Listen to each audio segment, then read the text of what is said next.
ফজরের নামাজ শুধু নামাজ নয়, এটা সফলতার সিঁড়ি। এই ওয়াক্তের নামাজে এমন কিছু আপনার সাথে হয় যেটা অন্য কোনো ওয়াক্তে আপনি পাবেন না। এটা কি আপনি জানেন?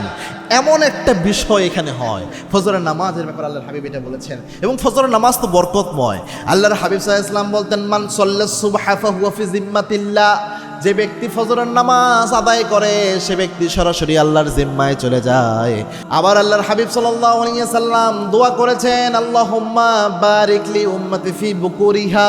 হে আল্লাহ, আমার উম্মতের জন্য ফজরের সময়টারে আপনি বরকতময় করে দেন। সুবহানাল্লাহ, কত চমৎকার বিষয়। আল্লাহর হাবিব এই সময়ের জন্য দোয়া করেছেন। এজন্য ফজরের নামাজ যারা ইচ্ছা করে প্রতিদিন ছেড়ে দেয় তারা যেন সফলতার সিঁড়ি থেকে ছিটকে পড়ে যায়, এরকম একটা অবস্থা। তো ফজরের ওয়াক্তে যেই জিনিসটা হয় যেটা অন্য ওয়াক্তে হয় না, আল্লাহর হাবিব জানিয়েছেন যে ফজরের পরেই রহমতের ফেরেশতারা রিজিকের বরাদ্দ বা কে কতটুকু রহমত পাবে এরকম রিজিক বরাদ্দ করতে থাকে, রহমত বরকত বরাদ্দ করতে থাকে আল্লাহর হুকুমে।